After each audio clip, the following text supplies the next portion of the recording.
porque tive que quebrar um galho e começar uma palestra para a PUC Paraná às 10 da noite daqui. Nossa. Aí é complicado. Está gravando, professor. Professor Carlos, vamos lá. Começar? Bom, vamos dar início, então, ao nosso encontro de hoje, ao nosso happy hour da Comissão de Direito Digital Law. Digital Law, da Comissão de Direito Digital. Hoje nós temos a honra e o agradecimento enorme ao Dr. Manuel, um querido amigo, é um membro da comissão, membro consultor da comissão nossa aqui de Direito Digital da OAB Campinas. Dr. Manuel, sempre com a sua gentileza ímpar em nos atender os nossos pedidos, as nossas solicitações, para dividir um pouco conosco o seu conhecimento, a sua experiência.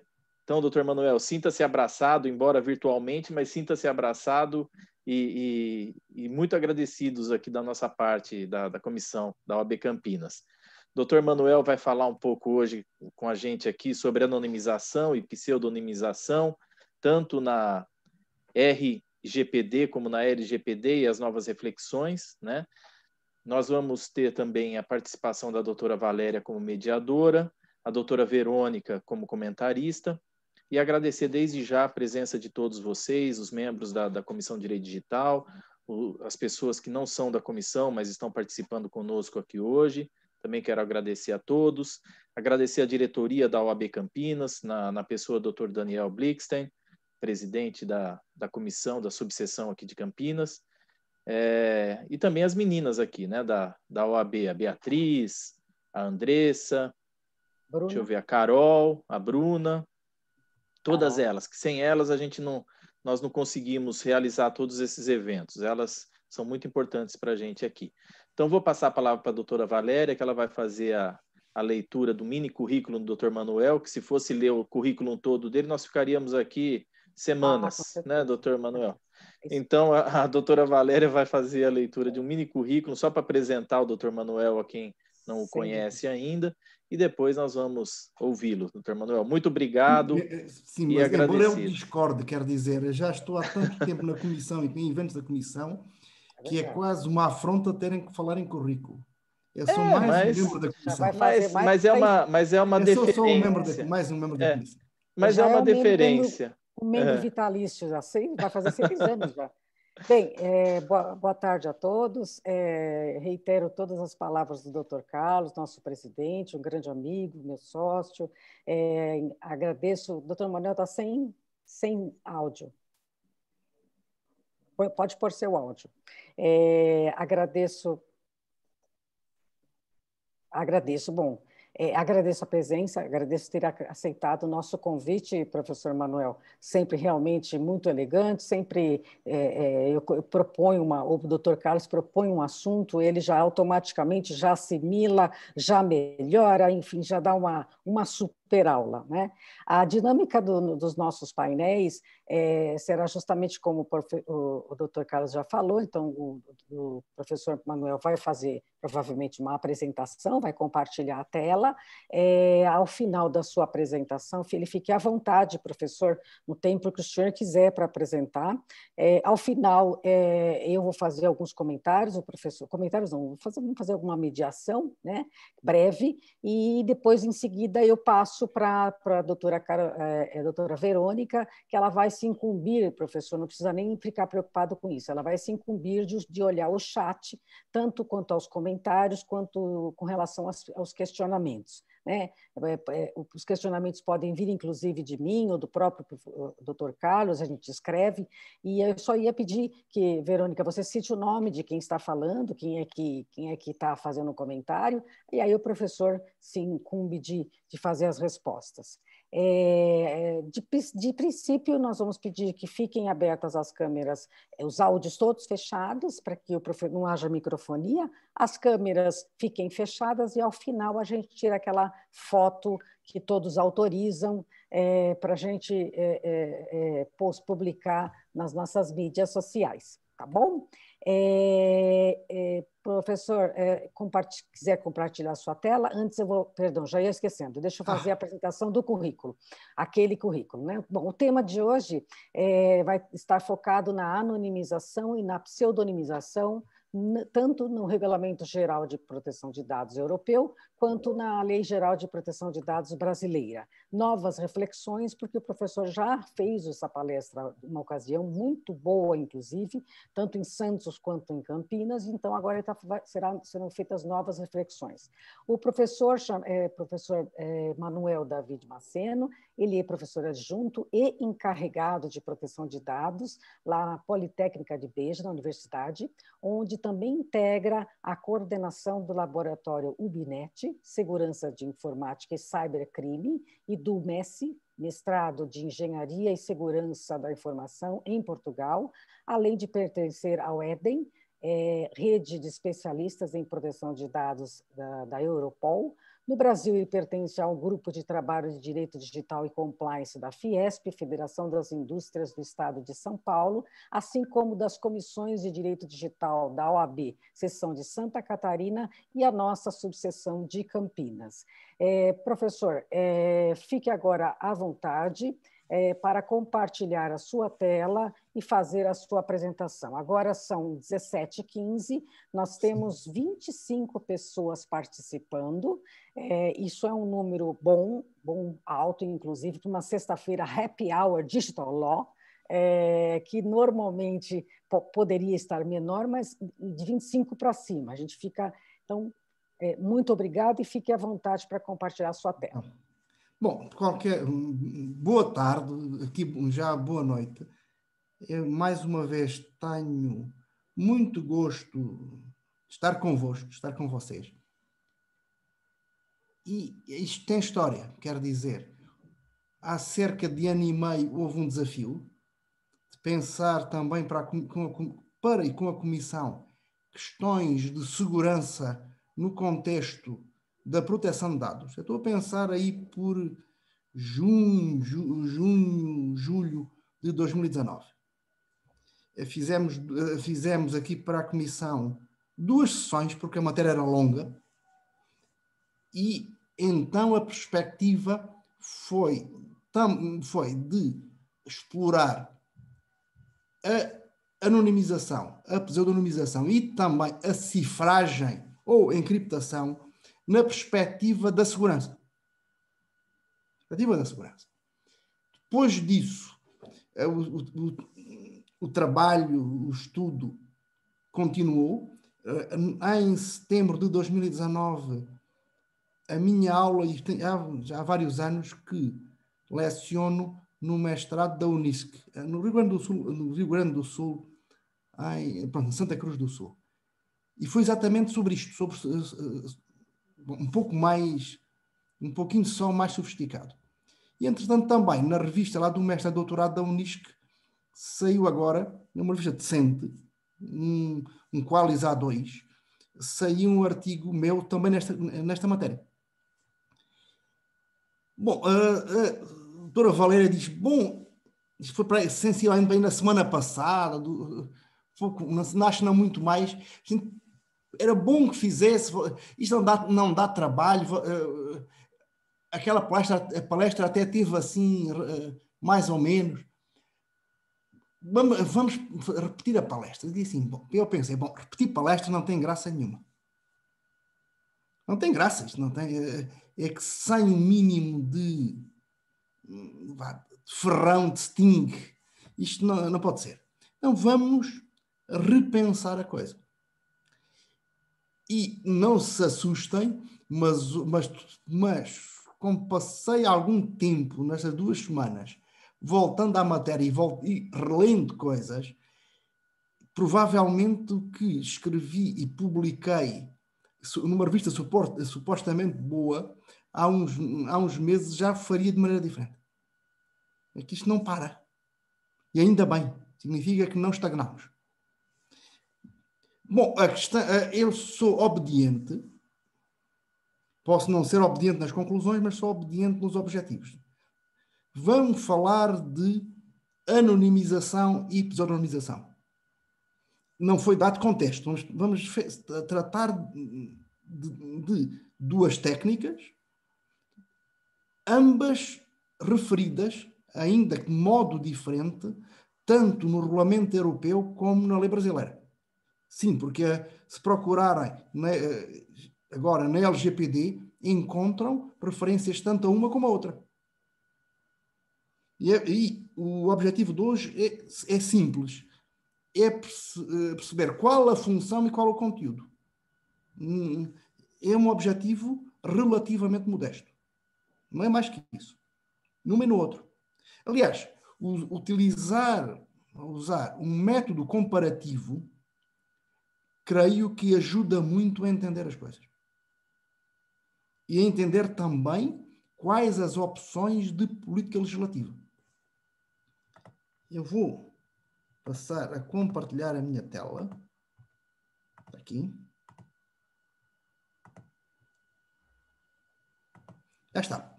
Bom, pela vontade de sair pós-pandemia, eu botei aqui a foto do prédio da OAB Campinas. Porque nas sessões anteriores eu até estava longe, mas os colegas da comissão estavam dentro. A recordar como é que era a nossa normalidade, como já se tem dito, o felizes que a gente era e não sabia. E isso agora é que o entendemos. Bom, vamos lá.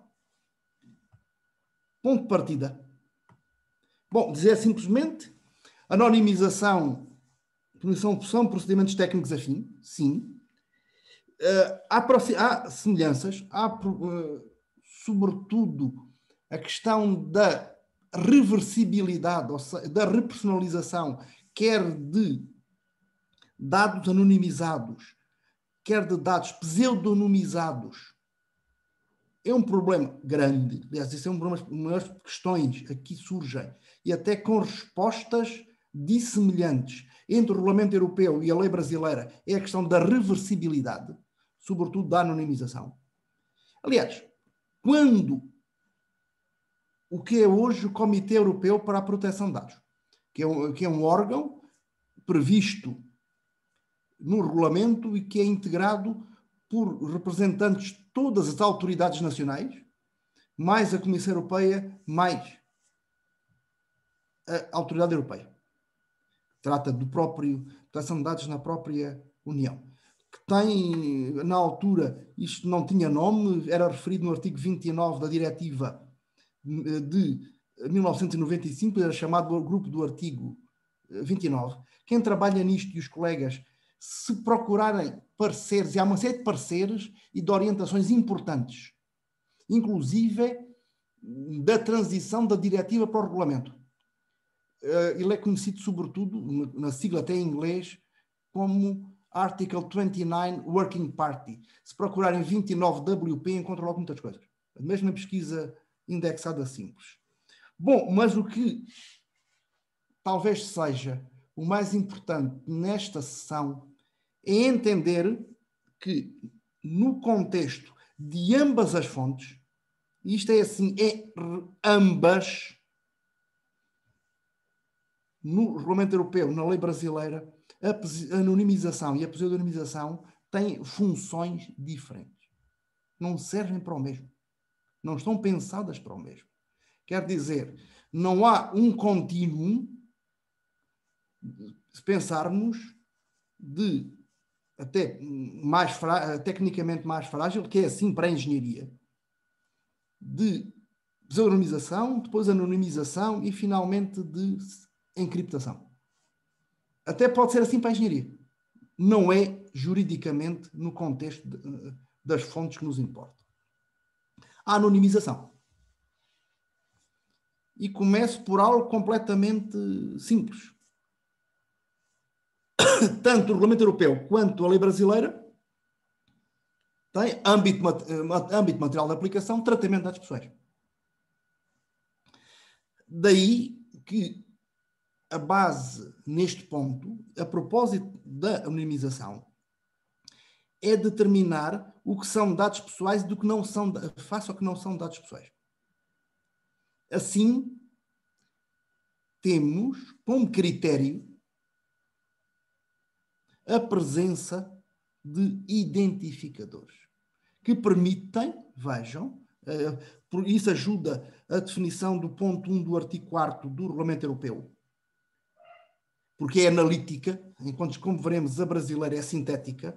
Isto é considerada identificável uma pessoa natural que possa ser identificada direta ou indiretamente, em especial por referência ao identificador. Depois exemplifica nome, identificação, dados de localização, se hoje por via eletrónica, pensar aí 10 números IP de computadores ou e-mails de celulares.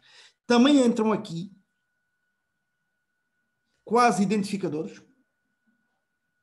aqueles que permitem a identificação articulando duas, ou pelo menos duas bases de dados. Aliás, essa referência aqui em baixo do acórdão Breyer, que isto teve a ver com os ataques de hackers maliciosos ao governo alemão. Bom, e temos o Oscar porque houve um cachorro aqui no prédio que ladrou e ele está a responder. Estamos na sociedade da comunicação, informação e comunicação, e há também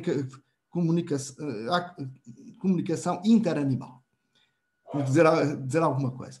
Bom, mas dizer quase identificadores, estava eu dizendo, este acórdão Breyer mostra isso, quer dizer, com os dados recolhidos de quem é que tentou entrar nos sites do governo, mais os dados que constavam nas bases dos operadores de telecomunicações, dava para cruzar. Portanto, aí haveria dados pessoais a partir, inclusivamente, de números IP flutuantes, o que era comum num contexto IPv4. Aqui também entram os metadados, quer dizer, dados sobre dados, que é aquilo que no Brasil, o que o Marco Civil chama registro de conexão. Aqui designamos por dados de tráfego. Mas isso é bem explicado no considerando 30 do regulamento. Diferentemente do que ocorre com a lei brasileira, isso resulta do próprio tratado, porque é necessário que cada instrumento legislativo europeu explique qual a sua base formal, mas também material, e porquê. Isto leva, eu creio que até já o disse aqui em sessão com a Comissão, que os instrumentos europeus venham com livro de instruções. E isto não são só atos preparatórios para serem menos considerados, porque o Tribunal de Justiça, os Estados da União Europeia, muito frequentemente argumenta com os considerandos. Eu sugiro que vão ao regulamento e verão que há quase mais texto em considerandos do que no articulado. E aqui diz perfeitamente que as pessoas naturais podem ser identificadas identificadores por via eletrónica. Não só endereços IP, mas também cookies, outros identificadores, que podem deixar vestígios, podem ser utilizados para a definição de perfis e a identificação de pessoas naturais. Bom, o regulamento europeu não refere no articulado, por isso é que houve aqui esta quase pinharenga, a anonimização. Isto porque explica, em considerando-os, que os princípios de proteção de dados, quer dizer, o regime, não é só os princípios que aqui constam no artigo 5º e que são muito semelhantes ao que na lei brasileira está no artigo 6º, não deverão aplicar-se às informações anónimas. Aquelas que nunca estiveram associadas a dados pessoais ou foram objeto de um processo de desagregação ficando anonimizados. Isto diz, presente regulamento, afirma, não diz, por isso, respeito ao tratamento dessas informações anónimas, inclusive para fins estatísticos ou de investigação. Investigação na seção de pesquisa. Mas isto ficou ainda mais claro com base num outro regulamento, Aqui no Brasil, o e-digital até fala nos dados que não são pessoais, mas há um regulamento de novembro de 2018, porque até podia ser muito mais completo, mas que é sobre o regime do livre fluxo de dados pessoais e não pessoais na União Europeia. Distingue dados pessoais e não pessoais.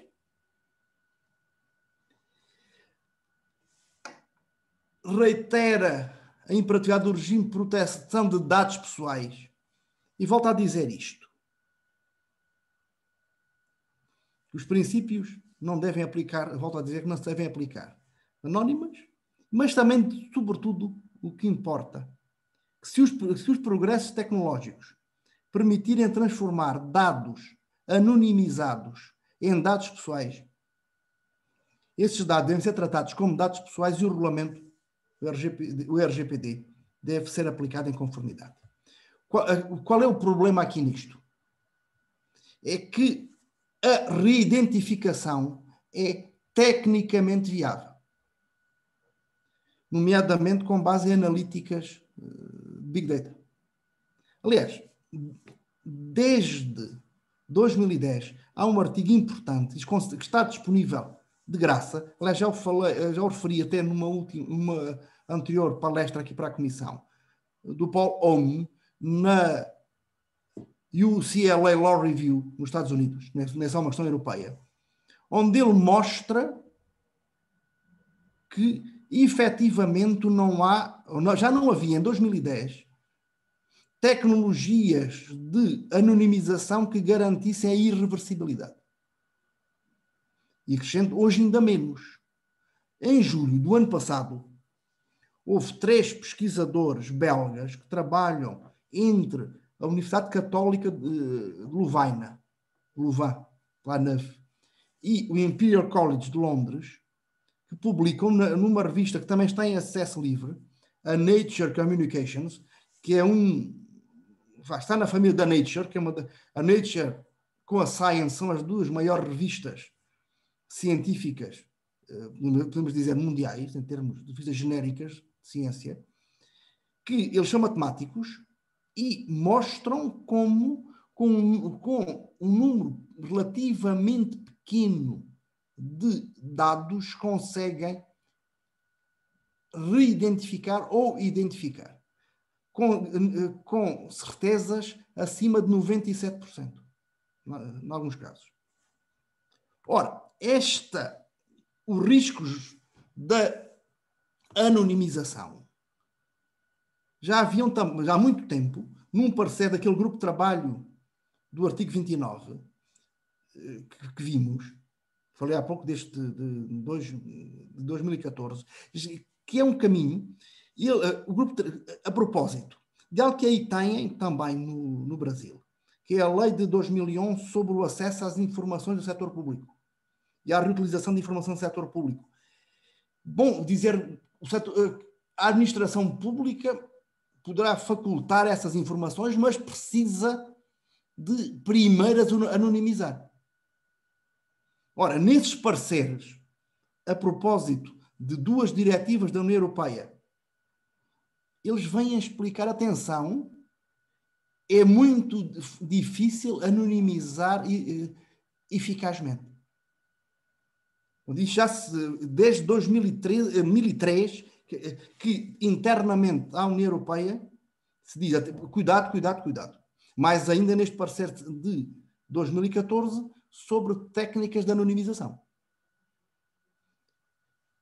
Bom, porque é que isto é importante?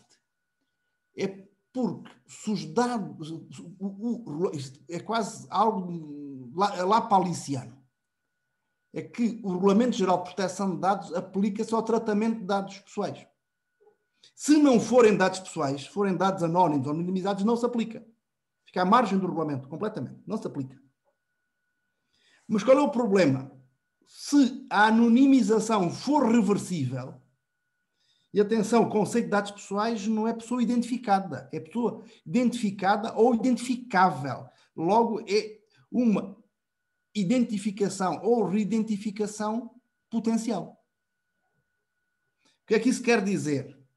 que quem quiser trabalhar com massas de dados anonimizados, que é o que ocorre designadamente com a banca e ainda mais com os seguros, ou com algumas técnicas de marketing de massas, não de marketing direto, porque isso é outra coisa, mas quem quiser trabalhar assim, assume o risco.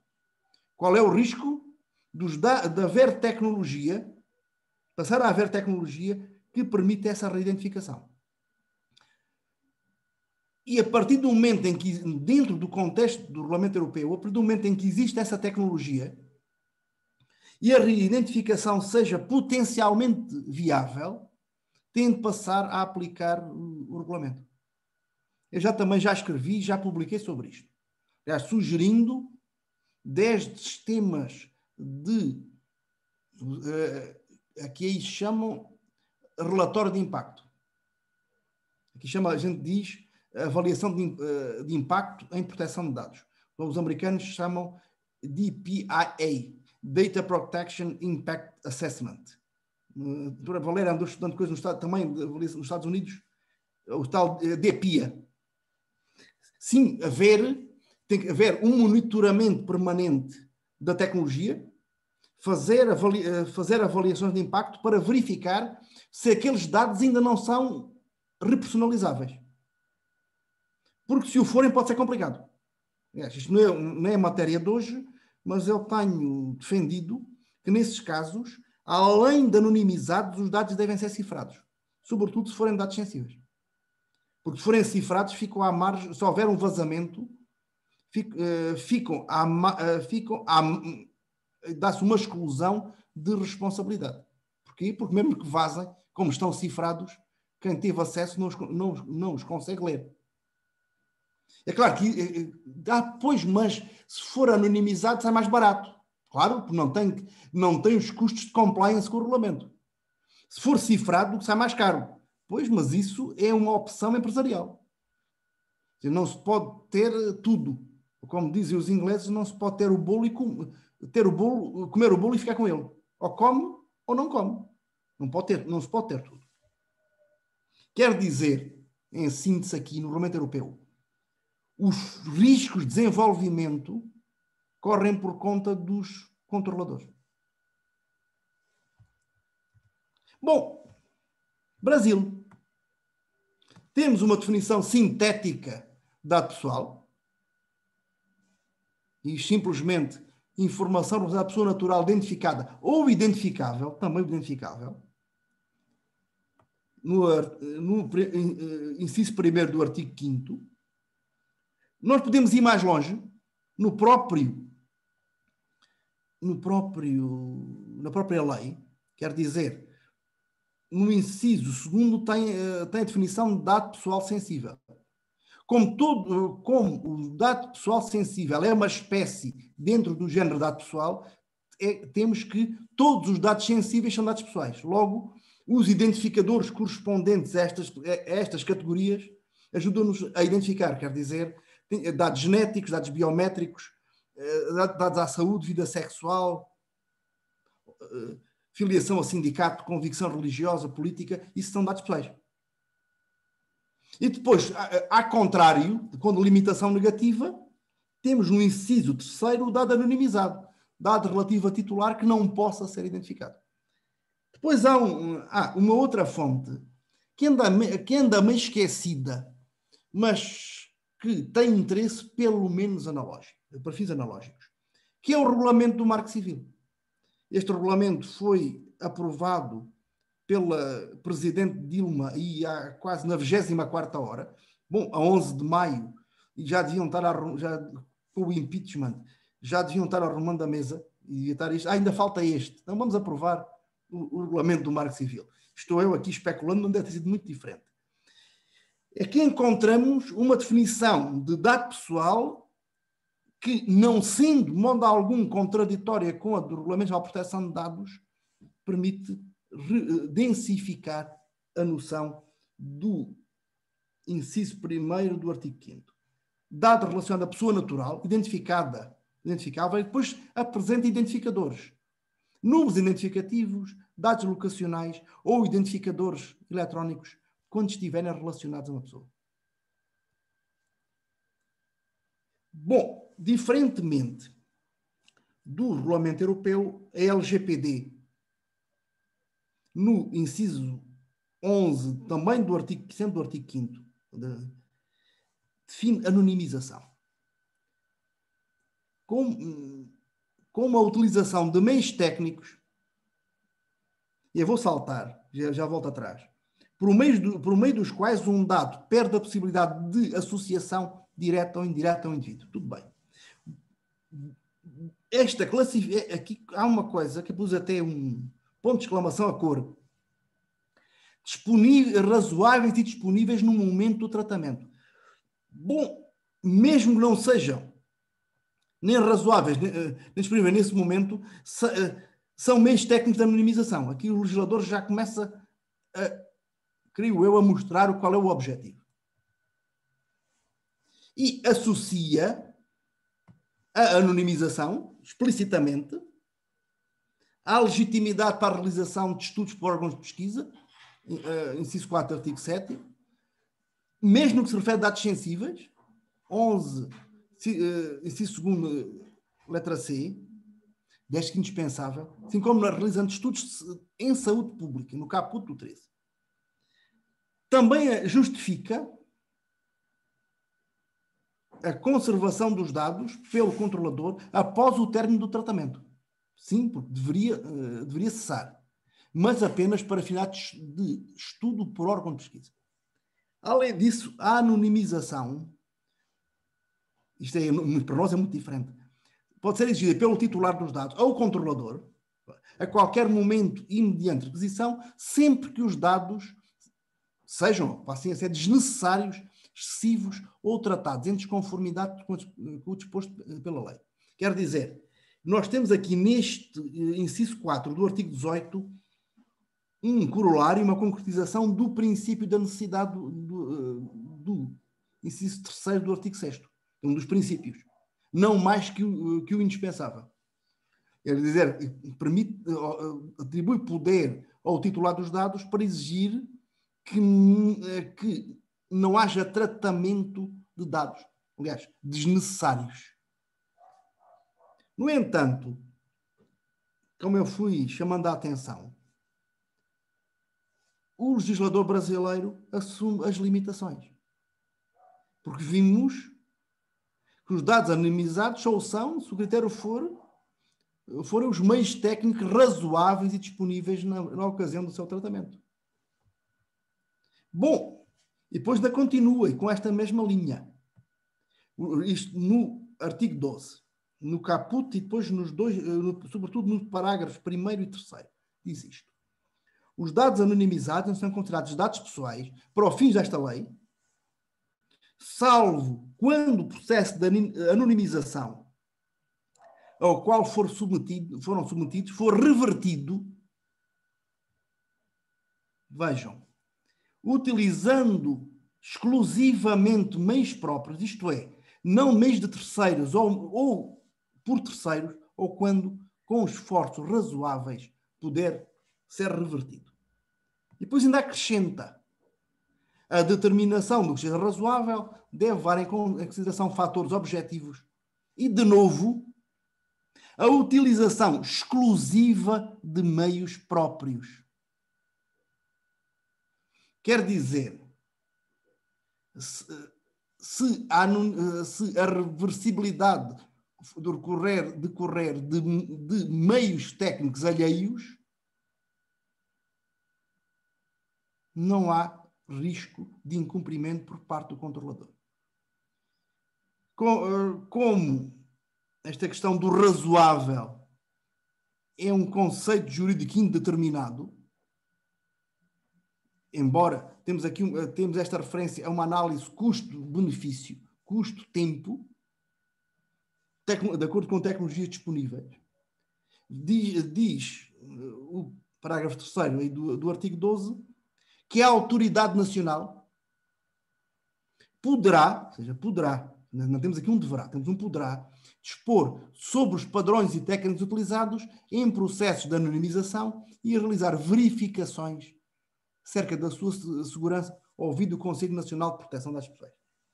Sintetizando, o legislador brasileiro, pus aqui mais cor, isenta os controladores do risco de desenvolvimento. São inerentes à própria evolução da tecnologia, porque o que seria um meio razoável há um ano atrás, já não é hoje, já estará obsoleto, quase certamente. E também da responsabilidade civil, da responsabilidade administrativa, mais uma vez, desde que tenham agido em termos razoáveis no momento em que fizeram a anonimização e não sejam eles a repersonalizar esses mesmos dados. Bom, estou disponível para as questões sobre a anonimização. A pseudonimização, por seu turno, e esta sim é definida em termos quase idênticos no Regulamento Europeu e na lei brasileira. Mais uma vez, a lei brasileira é mais enxuta, é mais sintética.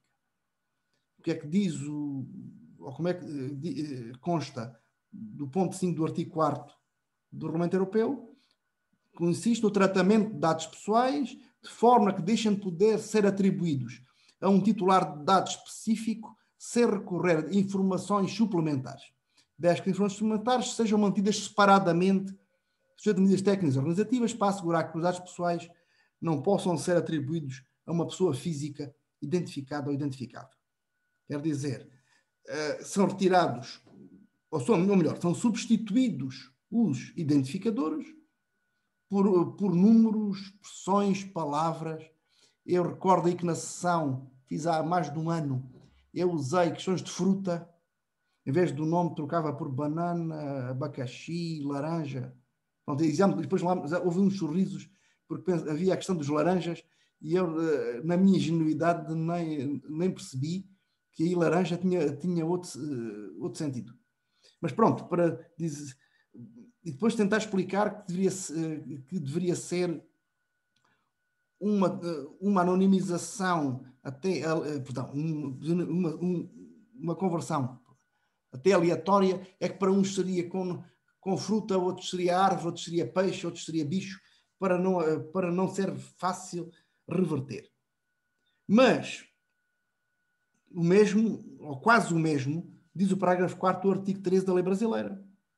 Tratamento por meio do qual um dado perde a possibilidade de associação, direta ou indireta, ao indivíduo, senão pelo uso de informação adicional mantida separadamente em ambiente controlado e seguro. Faz a mesma coisa. Bom, a diferença é que aqui os dados pseudonimizados são dados pessoais, continuam sendo dados pessoais e continuam-se aplicando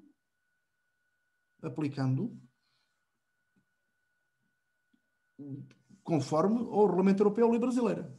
Os dados... O que é que isto quer dizer também? Que enquanto a anonimização cinge à aplicabilidade ou não aplicabilidade ou do regulamento ou da lei, a pseudonimização é uma técnica para a segurança no tratamento de dados pessoais. Quer dizer, para reduzir ou, se possível, eliminar riscos relativamente ao acesso de terceiros ou de colaboradores não autorizados dos agentes de tratamento, ou do controlador do processador.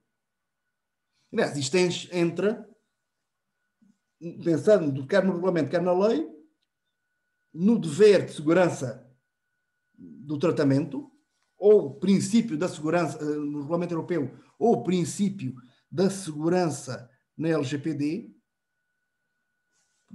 que nos diz respectivamente que os dados devem ser tratados de uma forma que garanta a sua segurança, incluindo a proteção contra o tratamento não autorizado ou ilícito e contra a sua perda, destruição ou danificação acidental, adotando as medidas técnicas alternativas adequadas. Que é o mesmo do inciso 7 do artigo 6º da lei brasileira, utilização de medidas técnicas administrativas aptas a proteger os dados pessoais de acesso à autoridade e de situações acidentais ou ilícitas de destruição, perda, alteração, comunicação ou difusão. Ora, diferença. O RGPD gosta muito da pseudonimização. Gosta. O legislador europeu quase que se apaixonou pela pseudonimização. Chegamos ao artigo 32, que trata da segurança intrínseca, é qualificada como medida técnica adequada para assegurar um nível de segurança adequado ao risco. Depois, ou melhor, na sequência, até antes, é o exemplo de medidas técnicas adequadas, destinadas a aplicar com eficácia os princípios da proteção de dados, tais como a minimização, e a incluir as garantias necessárias ao tratamento. Isto contesta a proteção de dados desde a concepção. Também remete a utilização de pseudonimização para códigos de conduta, a serem adotados categorialmente. Depois também aponta a pseudonimização para fins de interesse, de arquivos de interesse público, fins de investigação científica ou histórica, fins estatísticos.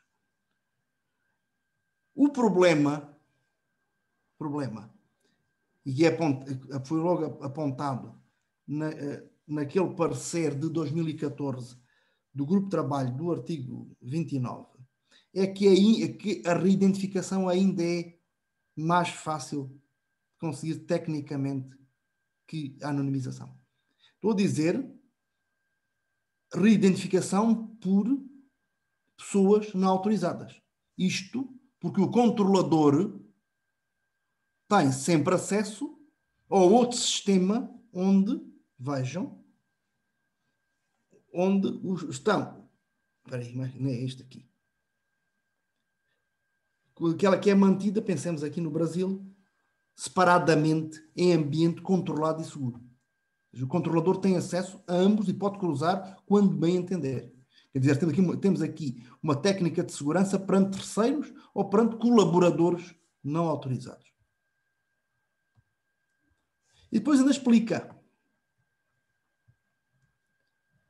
em considerandos, aliás, só ler um bocadinho, porque acho que é muito esclarecedor, de que a aplicação da pseudonimização de dados pessoais pode reduzir os riscos para os titulares dos dados em questão e ajudar os controladores e os operadores a cumprir, ou seja, cumprirem as suas obrigações de proteção de dados. E deverá ser possível tomar medidas de pseudonimização, permitindo-se, ao mesmo tempo, uma análise geral, quando o controlador tiver tomado medidas necessárias para assegurar a aplicação do regulamento e a conservação em separadas nos nacionais que permitam atribuir aos dados pessoais a um titular dado específico. Daí, de novo, a preocupação que temos quanto à inversão não autorizada da pseudonimização, o que exigirá pelo menos uma tal pseudonimização forte, existindo várias técnicas que até fazem aproximar a pseudonimização da cifragem. O que é que isto significa? Que se a pseudonimização não for suficiente, haverá as responsabilidades por um tratamento inadequado de dados pessoais, responsabilidade civil, sanções administrativas e até, isso depois depende de cada ordenamento, no caso de Portugal, responsabilidade penal. Estamos quase a terminar. Na lei brasileira, a pseudonimização passa, apesar de ser expressamente definida, passa quase despercebida. O caput do artigo 13 só refere a propósito da realização de estudos em saúde pública, para os quais órgãos de pesquisa poderão ter acesso a bases de dados pessoais, e surge a pseudonimização como alternativa à anonimização. Dir-me, mas bom, isto porquê? Bem, porque em estudos de saúde pública poderá ser necessário vir a identificar, ainda que tendo bastante cuidado, quem foi o doente que tinha aquela afecção. A anonimização poderá vir, no limite, a ser absurda. Mas, e temos aqui o mas, a pseudonimização pode ser emprego em termos gerais porque não é necessário um pensamento muito avançado para considerar entre as medidas técnicas e administrativas, no caso, vamos dizer uma medida técnica, apta a proteger os dados pessoais de acessos não autorizados e de situações acidentais ou ilícitas de destruição, perda, alteração, comunicação ou difusão. Isto encaixa perfeitamente na definição de pseudonimização. Ou ainda até mais especificamente, nas medidas de segurança técnicas administrativas aptas a proteger os dados pessoais de acessos não autorizados, acidentais, ilícitos, destruição, perda, alteração ou qualquer forma de tratamento inadequado ou ilícito do artigo 46. No entanto, vou dizer que, diferentemente do que ocorre com a anonimização, que é atribuída uma missão à ANPD de aprovar padrões técnicos, aqui, medidas técnicas de segurança, aqui só dá para encaixar aí no poder genérico de dispor padrões técnicos mínimos, tal como prevê o parágrafo 1º do artigo 46. Quer dizer, nestes casos, fica mais difícil afastar a ilicitude em caso de incidente de segurança, no que se refere a responsabilidade civil ou a sanções administrativas. Bom, sobre anonimização e pseudonimização, eu espero que tenhamos ficado assim razoavelmente, não digo esclarecidos, mas pelo menos inquietos. Doutor Carlos, faça as suas considerações, depois eu faço as minhas. O doutor Manuel comentou no início, né? Falando, vou fazer novamente a palestra sobre anonimização, né? Que isso gera. Mas, doutor Manuel, foi fantástico, porque cada abordagem que o senhor faz, o senhor traz um ponto diferente, embora o assunto seja o mesmo, né? O ponto foi extremamente as reflexões novas, né? E os pontos muito bem colocados pelo senhor. E o que se percebe aí é que a LGPD, né, a lei brasileira, ela é mais sintética mesmo em alguns aspectos, né, doutor Manuel? O senhor fala que aí na questão da RGPD com a anonimização, a lei europeia ela traz essa questão dos identificadores. Sim, né? não, mas, doutor Carlos, eu aí desde 2018 ando também estudando a LGPD. Até antes de chamar LGPD, porque ela só em 2019 passou a chamar-se LGPD, oficialmente. E é uma coisa que tem graça, que o Marco Civil nunca se chamou Marco Civil, até hoje. Podemos dizer que há uma regra consuetudinária pré-ter legem, no sentido de chamar Marco Civil, porque aquela lei, salvo erro, de 23 de abril de 2014, em ponto nenhum fala em Marco Civil. Nem sequer em preâmbulo. Isso é assim um apelido midiático, político, e pegou. E teve alguns chamavam de Constituição da Internet, né, doutor Manuel? Bom, eu creio que aquilo foi... eu fiquei muito iludido com o conteúdo, confesso. Aquilo destinou-se a fazer bonito num evento que houve em São Paulo, nessa altura, que se chamou Net Mundial, que era uma coisa essencialíssima, mas nunca mais ninguém lembrou disso. Sim, qual é a última vez que ouviram falar no Net Mundial? Acho que foi aí, em 2014. E nunca mais. E nunca mais. Bom, mas dizer o seguinte, eu creio que eu tenho vindo estudando, e estes, nomeadamente a questão da anonimização, integra-se num padrão que eu pensava que era um padrão assim de recorte dos direitos dos titulares. Sistematicamente há menos direitos para os titulares do que o Parlamento Europeu. Mas não é isso. Concluí que estava errado. O que está aqui é uma tentativa de fazer uma lei baratinha. Me desculpe o termo.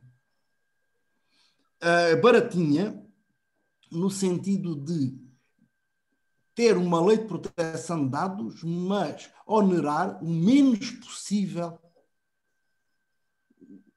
os agentes. Quer dizer, onerar o menos possível. Pensem, no Regulamento Geral de Proteção de Dados, o próprio controlador tem que fazer uma avaliação dos riscos. E se concluir, com ele próprio tem que assumir. E se entender que os riscos são acentuados, decide fazer um relatório de impacto. Na lei brasileira, o relatório de impacto está praticamente cingido, não a tudo, não a todo o tratamento, mas a questões de segurança, e geralmente será feito quando a autoridade mandar.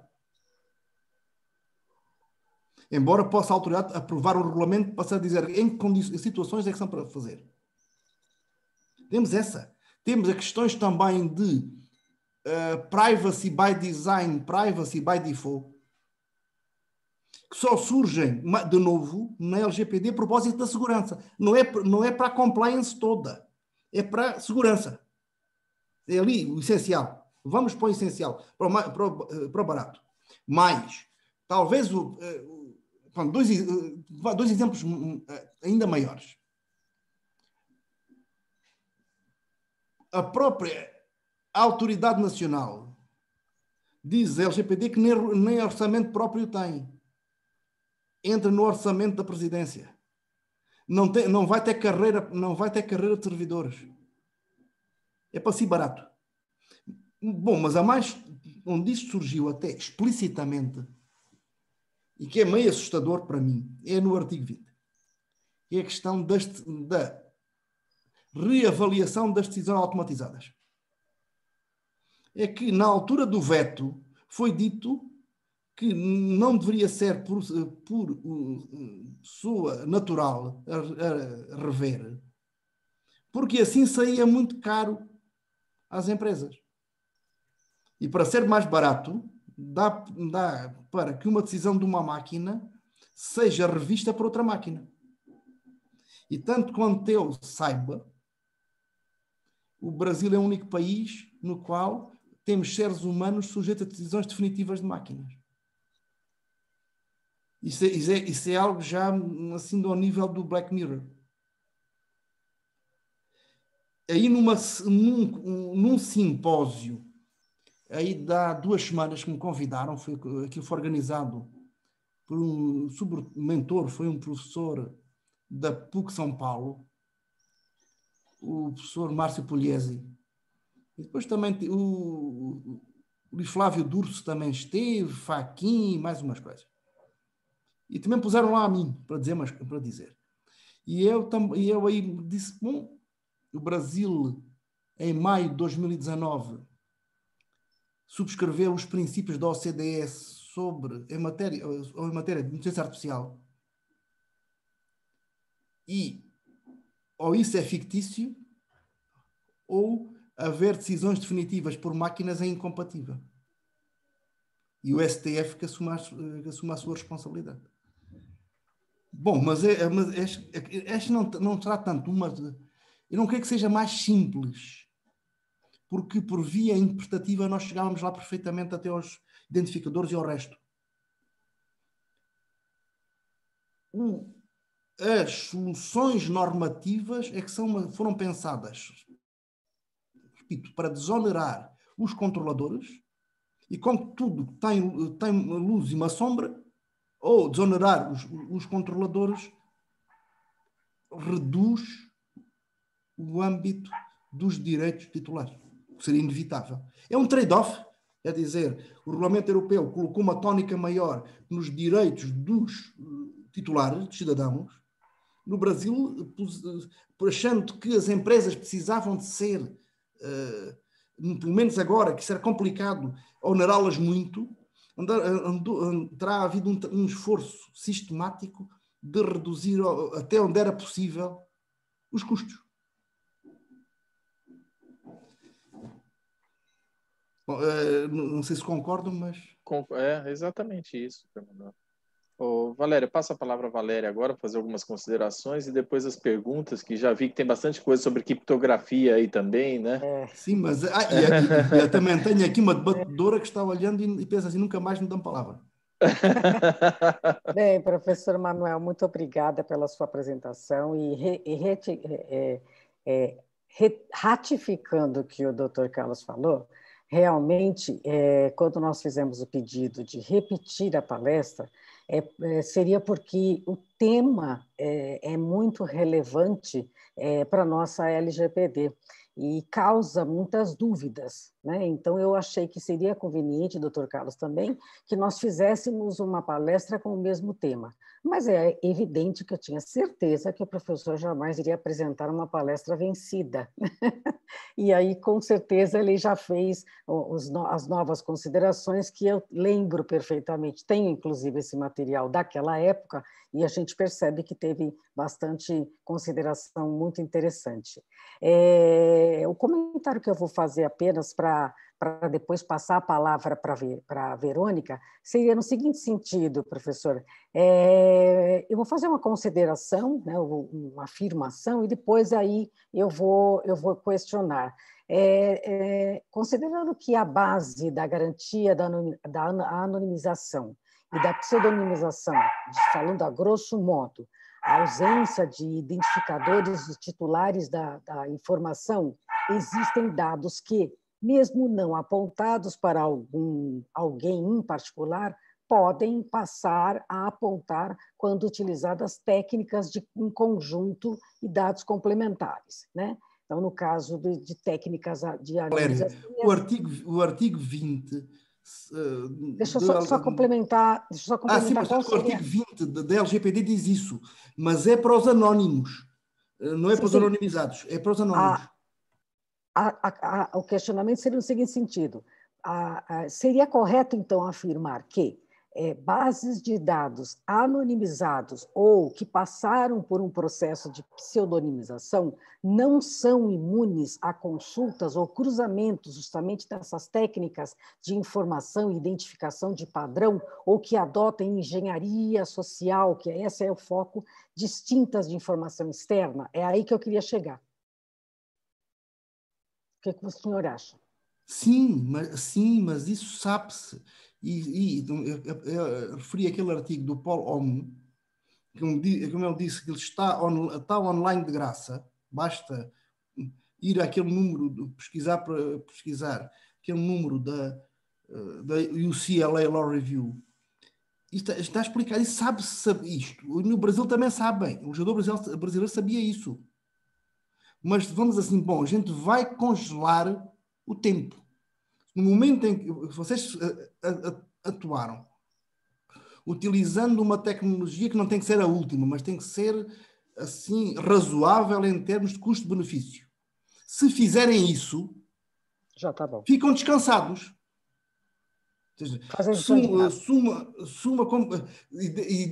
Mas com uma condição, vocês não são vocês a reverter. Não são vocês a reverter. Vocês anonimizaram. Deixam de ter que tratar esses dados com todos os custos como se fossem de dados pessoais. Já não são dados pessoais. Sim, deixaram de ser. Agora, se entretanto chegar uma outra tecnologia que dá até para terceiros fazer, isso já não é um problema com vocês. Sim. Já não há responsabilidade civil, não há responsabilidade administrativa, porque isso não é que vocês cumpriram aquilo que estava na lei. Aliás, pensem isto. Isto é o oposto do que acontece em matéria de direito do consumidor, ou do consumo. Ou melhor, é o que acontece no direito de consumo. Se alguém produz de acordo com as normas do momento e mais tarde vê-se a descobrir que aquele plástico era cancerígeno, mas para a tecnologia não se sabia. Quem produziu de acordo com as normas do momento não pode ser responsabilizado pelo avanço da tecnologia que vai descobrir que afinal aquilo causa câncer em determinado contexto. Sim. Quer dizer, isso é a isenção da responsabilidade pelo desenvolvimento tecnológico. Isso é o que tem no Brasil. Na União Europeia não tem isso. Dizer, atenção, que tudo bem, anonimizam, não aplicam o regulamento, mas o risco é vosso. E se houver tecnologia, há uma expressão aí no Brasil que tem um sentido do outro, começa por F, paciência. Obrigada, professor. Eu fiz alguns outros questionamentos que eu deixei no chat, mas eu vou passar agora a palavra para a doutora Verônica e já ia até pedir para ela, por gentileza, que não começasse as perguntas pelas minhas, tá? Comece dos participantes e deixe as minhas para o final, tá? Para que assim os participantes tenham a possibilidade de interagir com o professor. E só para constar, professor, nós estamos com um máximo de pessoas aqui, 31 pessoas presentes, acompanhando a sua palestra toda. Isso é um número que, na nossa contagem, é um excelente número. Então, parabéns, isso está cativando as pessoas aqui. Inclusive, temos presente aqui uma colega cujo artigo dela, junto com o meu, saíram na bibliografia do Supremo Tribunal de Justiça, que é a professora Patrícia Salles, Patrícia Prado, se não me engano, ela está com o nome. Tudo bem, Patrícia? Tudo bem, Valéria, você me pegou desprevenida. Prazer imenso estar aqui com vocês e com o professor.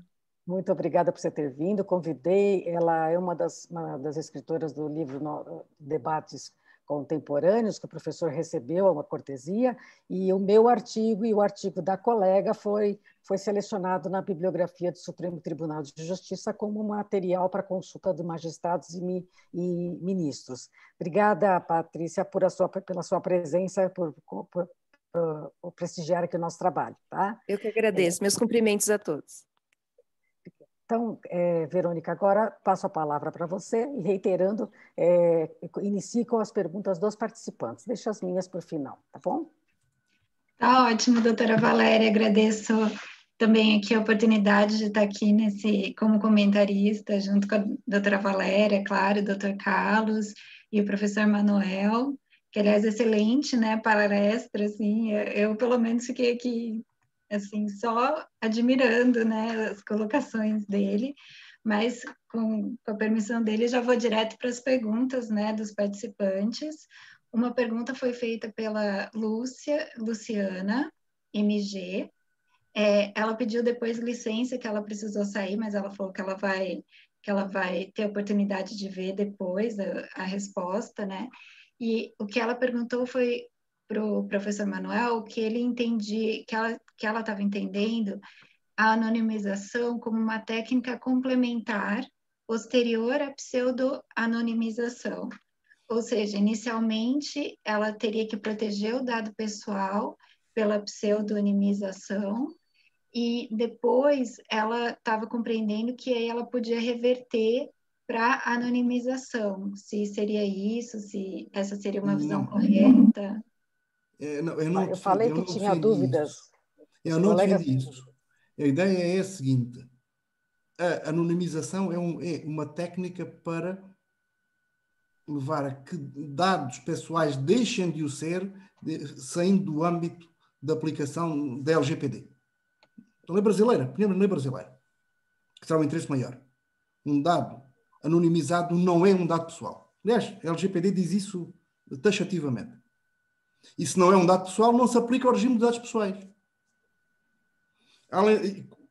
O legislador também brasileiro fecha e diz assim, bom, se a anonimização for feita, bem feita, designadamente for feita, depois de acordo com o regulamento que aprovar a ANPD, esses dados foram anonimizados, nunca mais são considerados como dados pessoais.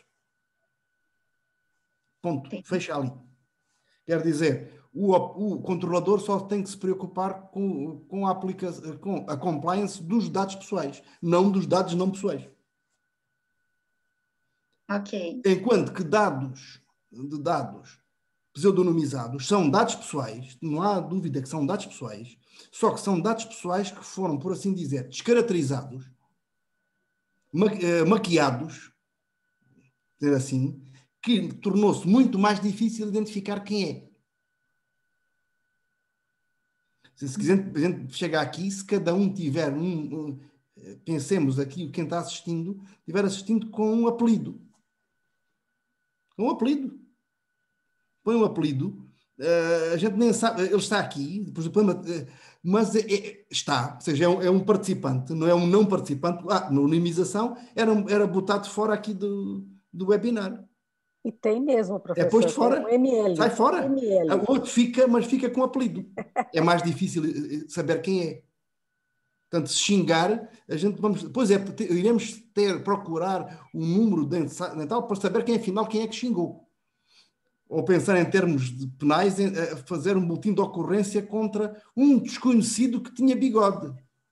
Teve um assalto, quem era? Tinha bigode e óculos. Mas não tem nome. É mais identificável, né? Depois cabe à polícia com esses indícios de procurar quem foi. Pronto, mas a lógica é mais essa.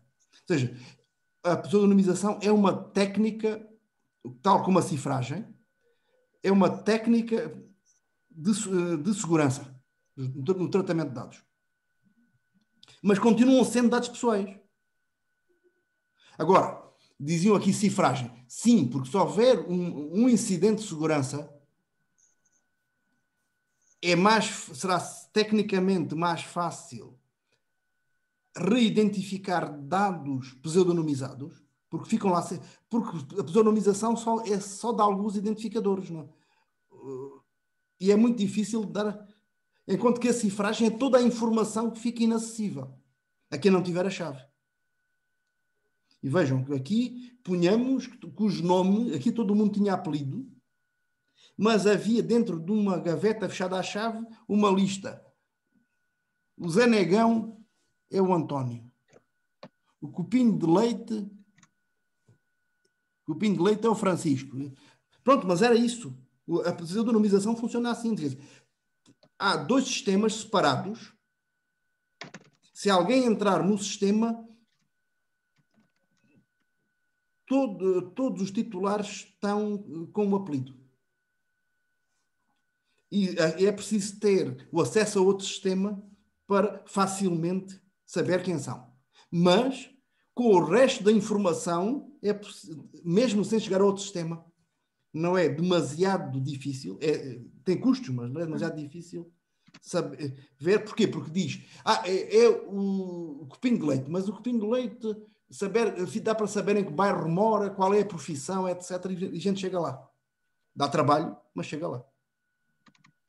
Entendi, doutor Manuel, professor Manuel, muito obrigada. Eu queria saber se a Luciana se respondeu a pergunta, se está tudo ok, se ela ainda estiver aqui, né, puder dar um ok, se a pergunta foi respondida. Oi, doutora Verônica, boa noite, estou aqui sim, muito obrigada pela palestra, ótima, muito esclarecedora. A pergunta foi respondida sim. Professor Manuel, estava até comentando aqui com os amigos que também estão assistindo. Então, nós entendemos a pseudo como uma técnica que, na verdade, vai amenizar uma possível não conformidade em caso de auditoria, mas nós continuamos... Não, a pseudo só serve, dentro da LGPD, só serve por desconformidade de uma auditoria, mas no contexto da segurança. Entendi. Não em geral, porque tudo o resto são dados pessoais, tem que se aplicar as regras de dados pessoais. Se houver um incidente de segurança, é menos grave. E, bom, incidente de segurança não tem que ser um hackeamento, pode ser eu tenho que chamar a atenção, pode ser até pode ser um funcionário do processador que vai lá e vai tirar a informação. Mas como esse funcionário não autorizado não tem a chave do outro sistema que é necessário para cruzar, também, isso evita. Professor Manuel, muito interessante você falar sobre chave e criptografia também, né, com relação... Eu não estou a falar dessas, estou a falar de uma chave mais simples. A chave criptográfica é outra coisa. Inclusive esse é o tema de outra pergunta, né, que foi feita, essa foi feita pela Rosemary. Ela fez uma pergunta falando que no entendimento dela, a anonimização seria uma técnica de segurança como se fosse uma criptografia irreversível, que aí você descaracteriza o dado pessoal. E aí a pseudo seria uma técnica reversível, vamos dizer assim, que pode ser revertida. Acho que nem uma coisa nem outra, quer dizer, na anonimização, só toda a informação está disponível, não é viável atribuir a um titular. Foi desligado o titular, mas a informação está lá toda. Na cifragem ou em cripto, toda a informação fica indisponível a quem não tiver a chave.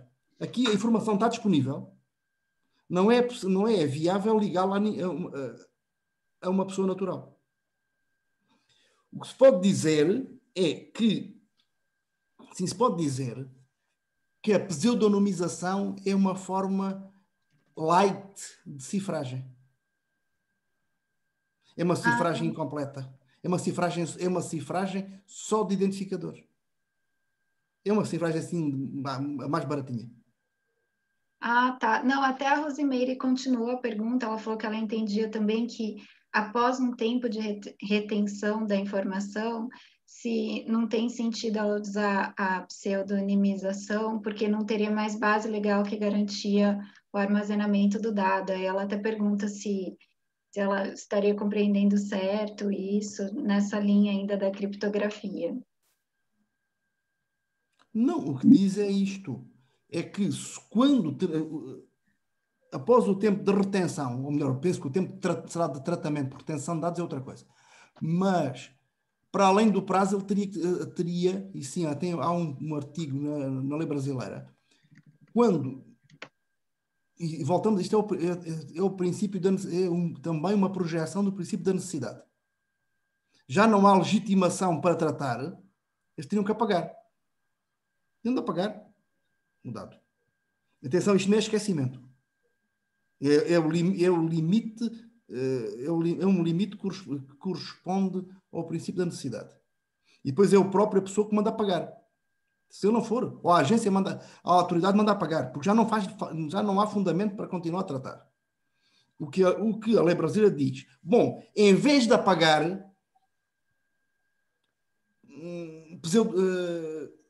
anonimiza. Irreversivelmente. Se quiser, em vez de apagar, anonimiza. Continua a poder usar para outros fins, mas já não consegue voltar a religar ao titular original. Entendi, compreendo, professor. Já passando para os comentários da doutora Valéria, né? Que ela perguntou se o professor poderia dar um exemplo de algum dado que se transformou com técnicas de anonimização e que seja inviável, porque esse dado poderia ser necessário o seu uso para a corporação, como mas a exemplo de um se legítimo foi interesse. anonimizado, acabou. Ou seja, mesmo que se for talvez a doutora Valéria tenha pensado quando eu falei aquela questão da saúde. Mas isso é uma opção. É dizer, por exemplo, anonimiza sim, como está na lei brasileira. De assegurar, embora tenha um custo, um investimento, depois eu vou precisar sim, mas se precisar, ou só, se for razoável, não gosto do razoável, parece outra coisa, mas se fizer sentido vir a precisar, não anonimiza, pseudonimiza. Mesmo que seja um dado sensível? Mesmo que seja um dado sensível. Aliás, sendo um dado sensível, veja, doutora Valéria, que na LGPD trata da pseudonimização a propósito de dados de saúde. e dados de saúde são dados sensíveis. Na prática, aliás, o único, o legislador brasileiro, depois eu tentei inferir mais, mas o legislador brasileiro trata da pseudonização, sobretudo a propósito da saúde. Sim. Porquê? Porque também não, em termos de pesquisa epidemiológica, dá perfeitamente para pensar em termos de anonimização. O professor são os tem grandes números. São quantas pessoas, agora com o Covid, quantas pessoas estão contagiando no bairro tal por semana. Não me interessa se é o Manuel, o Joaquim, a Ana, o Pedro. São aqueles. Mas se for, agora pensemos, testes às vacinas. Seria completamente absurdo anonimizar, porque depois saber se aquilo der resultado ou não tem que ser. Agora, faz sentido que pessoas não autorizadas não saibam quem foram aqueles que estão no teste e mais ainda saber quais são aqueles que tiveram mesmo inoculação do vírus ou estão em grupo de controle. Nem eles. Para não haver nenhum efeito placebo aí no meio. Eles não podem saber, ou melhor, quase ninguém pode saber quem é que levou mesmo com o vírus. Bom, e só se um morre é que vão ver o paciente X24 quem é. Porque todo o processamento é o X24. Depois um morre ou tem uma reação adversa, vão saber quem é, para depois fazer uma avaliação da história clínica dele, para ver se aquilo teve alguma relação com a história clínica da pessoa com o efeito adverso da vacina. Mas isso faz por pseudonimização. Aproveitando esse gancho aí, professor, imaginemos que se anonimiza um dado, por conta dessa questão do dado sensível, né? E, de repente, esse dado, que deixou de ser dado, ele precisa ser deletado. Eu deixo anonimizado e não deleto, porque eu vou ter um outro Não, mas não no caso, para aplicar a LGPD, não precisa deletar. Não precisa, só para... Não precisa deletar. E aí pode ficar quieto lá e não se fala mais disso. Não pode continuar a usar, usa como massas de dados. Então, essa é a questão, porque o pessoal de marketing digital pode usar essa estratégia. Mas pode usar, o do marketing digital pode usar, desde que não chegue a saber dentro daquele universo quem é. Pode pensar tendências de consumo de cerveja em homens santistas entre os 50 e 60 anos. Qual é a marca de cerveja que prefere? Tudo bem. Mas isto não pode servir para depois enviar uma mensagem e dizer assim, gente, tem aqui uma promoção de cerveja mais barata que você gosta. Para fins econômicos, exatamente. São discussões interessantes, isso daí vai longe. Não, mas Obrigada, isto é uma questão completamente técnica. Tem graça de ser. Isso é técnica. É verdade. E, embora isto, eu estou convencido que político de esquerda ou de direita terá muitas dificuldades em seguir uma discussão desta. Com certeza, não tenho a menor dúvida. Professor, eu queria só fazer referência a mais um comentário aqui que foi feito, se a gente pudesse, que embora não seja, né, o tema principal da palestra, mas não tem como falar do tema sem abordar um pouquinho sobre criptografia, né? Então, a gente, assim, um comentário que foi feito aqui é para o professor falar, assim, o que você entende de criptografia e se criptografar seria a mesma coisa que a gente anonimizar o dado. Não, porque a gente, se o dado estiver criptografado, ou melhor, cifrado ou encriptado, mas o RGPD é interessante porque o RGPD fala em cifragem. Mas aí também temos, eu acho que pensando em termos de lei brasileira, a única maneira de garantir a irresponsabilidade em caso de incidente é os dados não poderem de jeito nenhum identificar os titulares. Só se consegue por por cifragem. Mas isso para terceiros. É que na cifragem, tal como na pseudonimização, o controlador sabe, ou melhor, tem meios de saber imediatamente. Ou seja, que o controlador tem a chave para decifrar. Quem não tem é o terceiro. E isso é semelhante à pseudonimização porque o controlador com os dados pseudonimizados também tem a chave da identificação, mas está no sistema. No limite está dentro de um cofre fechado à chave antiga e escrito à mão no papel. A diferença, pensar, é que, e repetindo, é que na pseudonimização só os identificadores é que estão convertidos, enquanto que na cifragem, na encriptação, é a informação toda. Sim, sim. Não, aqui acho que foi muito esclarecedor esse ponto aqui. Não, só para finalizando já, né, eu queria fazer um comentário só, que assim, nessa corrida contra o tempo, né, que foi a LGPD, quando ela entrou em vigor, agora em setembro de 2020, eles fizeram uma pesquisa do Serasa Experian e viram que 85% das empresas ainda não estão prontas para cumprir a lei da LGPD. E o artigo 12 da LGPD não considera dados anonimizados, né, como o professor já bem colocou, como dados pessoais. E o 13 define todas as possibilidades de pseudo-anonimização. Então, muitas empresas estão seguras que a anonimização e a pseudo-anonimização seriam suficientes para se prepararem para cumprir o que a lei determina. Então, assim, eu queria saber, nesse contexto, para o cumprimento da lei, você acha que a anonimização e a pseudo-anonimização por si só são suficientes para cumprir essa lei? Não, ou seja, isso são técnicas. Eu acho que quando fizeram, deixa-me ser assim meio cínico, quando fizeram essa pesquisa, explicaram aos respondentes o que era uma coisa e a outra. Você acha que eles sabiam o que estavam respondendo? Isto é assim um comentário cínico. Mas perguntar assim ao empresário, bom, mas o que é que prefere, a pseudonimização ou a...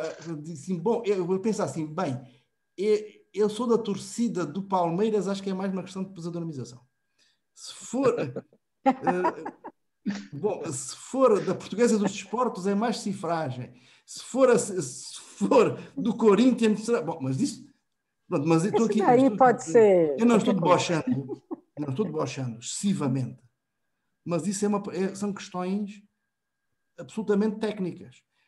Dependerá de cada contexto. Bom, eu posso dizer que há situações nas quais a anonimização é absolutamente absurda. No arquivo. Ou seja, no arquivo faz sentido que é para garantir que se ponha uma pseudonimização. Porquê? Porque não se vai destruir a informação. Ou se fizesse bom, se fizer cifragem de tudo, pode ser caríssimo. Agora, anonimizar, então, mas depois vai-se ver os dados do arquivo, já não sabe quem é que devia quando, isso é, não se pode anonimizar o arquivo de clientes. Ou seja, mesmo da advocacia, quer dizer, nós sabia que tinha 40 clientes na coisa, mas já não sei quais são, nem quem fez o quê, nem quem deve ou não deve. Isso é completamente absurdo. Isto é, que em cada caso será preciso analisar o que é adequado. Embora a anonimização faça sobretudo sentido quando esteja em causa tratar grandes volumes de dados para fazer com as tais analíticas de Big Data, até para fazer previsões de evolução de mercado. Isso faz sentido para grandes supermercados, faz sentido para bancos, faz sentido para seguros, para empresas transportadoras. Isso, sim, para poderem usar os dados como quiserem sem terem problemas. Entendi, professor. Em pequenas empresas ou em profissionais liberais não faz sentido. Poderá fazer sentido Por exemplo, para os colegas, escritório de advocacia, para evitar que alguém que entre no escritório e vá consultar informação dos clientes, pseudonimizar o cliente, que nas pastas não pôr lá o nome do cliente e pôr uma outra informação. Mas a pessoa, se tiver dúvida, vai lá ver a agenda e diz ao caderninho e diz que o X24 é o Zé Maria da Silva. Para quê? Para evitar que um terceiro, eventualmente ao serviço do outro escritório do outro, vá lá facilmente procurar a documentação. E depois não acha o que procurava porque não está lá o nome que eles buscavam. Estou dando assim um exemplo muito simples, mas isso visto também a uma escala sistemática. Perfeito. E isto é relativamente a terceiros. Ou, por exemplo, não quer que a secretária saiba demasiado, tanto que substitui, e a secretária vai ver e também não entende. Não entende porque não está lá o nome, não está o endereço. Então. Sim, não, foi excelente o exemplo, acho que foi bem assim, esclarecedor. O doutor Manuel sempre cirúrgico. Sim, sim. Inclusive nos exemplos. Isto é necessário trabalhar. É preciso trabalhar com as leis e perceber o sistema. Agora, isto não é uma questão de talento, isto é uma questão de trabalho. Sim. Não, aqui eu acho que a gente já encerrou aqui os comentários. Perguntas não tem mais, Verônica? Não tem mais questionários? Perguntas. Não? E aí, então, vou passar a palavra à doutora Valéria, então, para ela continuar. Mas agradeço muito, professor Manuel. Bem, Verônica, você foi também cirúrgica na sua conduta, na sua condução aí do chat. Meus parabéns. Ela estava apreensiva, mas foi ótimo, tá? Foi bem bacana mesmo, pontual. O professor Manuel, que dizer, né, professor Manuel? Eu acho que ele é mais brasileiro do que europeu, porque conhece Corinthians, só não falou do Santos ainda para me cutucar, né, professor? Não, mas eu desde pronto, olha lá. Como o professor Jesualdo, acho que não deu bem no Santos. É porque o Durval é santista roxo. Não, estou pensando, eu não sei. Teve aí o Jesus, que agora está perdendo em casa, já perdeu em casa com o Braga. O meu time leva 4 pontos do Benfica agora, tem primeiro, o Sporting tem em primeiro, mas o Benfica já agora perdeu. E o Jesus devia pensar, bom, porque é que eu vim embora que estava ganhando tudo aí com o Flamengo? Pois é. O Jesus é uma pessoa assim com muitas limitações culturais, é um rapaz de família muito humilde, de bairro, de família trabalhadora. Pensem que ele, adolescente, foi aprendiz de soldador. Sim, ele tem um ensino básico, não estudou mais, mas foi para jogador de futebol, porque sempre ganhava mais do que na oficina como soldador. E chegou aí no Flamengo e deu aí bom, não ganhou mais porque não tinha para ganhar mais, não era para ganhar, mas e ele vive futebol. Só que depois diz umas coisas assim do mais. Aliás, ele até foi testemunha num processo e foi admoestado pelos magistrados. Porque tratou assim a promotora por você. O que é que você quer falar? Eu já estou aqui há muito tempo, dei assim uma coisa, assim tratou. E o outro assim, tem que tratar por senhora doutora promotora, não pode tratar assim, como se estivesse no futebol. Mas, pronto, mas... Pois por isso tudo bem, Santos tudo bem, o Santos já teve o seu tempo. Eu nem sei. Agora vai começar a surgir. Mas Santos fica na minha cidade, então eu tenho todo dia. Eu sei que agora o Palmeiras tem um técnico português. Agora aqui em Campinas tem muito corintiano. Aqui em Campinas tem muito corintiano. Nem sei se o doutor Carlos é corintiano. Embora há uma coisa que já estamos aqui em happy hour. Sim. A caipirinha. Há uns meses atrás, Sim, mas há uns meses atrás, o Jorge Jesus seria a pessoa que poderia andar no Rio de Janeiro mais descansado. Podia entrar na favela mais difícil, que eu tenho a certeza que ninguém fazia, não tocava nem um cabelo. Porque se alguém fizesse mal ao Jesus, estava ganhando tudo para os flamenguistas, durante décadas não ganharam nada. O desgraçado que fizesse mal para o Jesus, acho que era literalmente crucificado. Ele era um homem que podia andar em qualquer hora do dia ou da noite no Rio de Janeiro. Em qualquer bairro, em qualquer lugar. Idolatrado, mas ninguém se atreveria a fazer nada contra ele. Professor, bom, para não tomar mais o seu tempo, não tenho a menor ideia de que horas sejam aí, mas já com certeza... 9h40 já, 20 para as 10. Já está para lá, e eu sei que se continuar, mesmo com a caipirinha virtual, eu sei que o professor continua, mas agradecendo mais uma vez a sua disponibilidade para falar conosco, para nos agregar sempre conhecimento. Como eu disse, essa parte de pseudonimização e anonimização ainda é um fantasma para nós aqui, para alguns operadores do direito, ou mesmo que não seja, porque exige um pouco de técnica. Agradecer todo mundo, todos os presentes, agradecer também a Verônica por aceitar o convite de fazer esses comentários. Ainda estamos aqui com 28, 29 pessoas presentes. O material, estão perguntando, esse material, professor, normalmente faz disponibiliza publicamente. Eu vou deixar pelo menos no grupo do WhatsApp da comissão. Isso. Quem não for do grupo do WhatsApp, o professor também costuma utilizar a plataforma edu.com, e aí lá na edu.com qualquer pessoa pode fazer o download.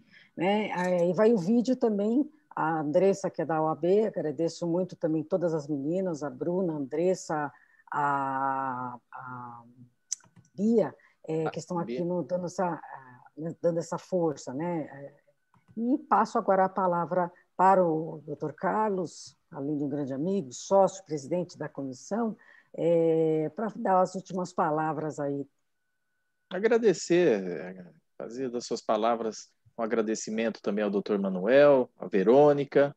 Parabéns, Verônica, pela condução aí dos comentários. Agradecer a presença de todos, os comentários feitos, a participação de vocês é que faz com que o evento se torne ainda mais agradável e nos traga mais informações, que é o que a gente busca realmente. Dr. Manuel, um especial agradecimento ao senhor, um forte abraço, obrigado por estar sempre disposto a contribuir com a nossa comissão. Aqui está o Spencer também, que a tia dele é amigona do senhor, né? Não é, Spencer? Mandar um beijinho para Cecília. Verdade. Lá. Você tem que mandar um beijinho para ela, hein, Spencer? Não pode deixar, hein? Tá gravado, hein, Spencer? Esses dias eu até achei uma foto que nós tiramos aí em Beja, na rua Cidade de São Paulo.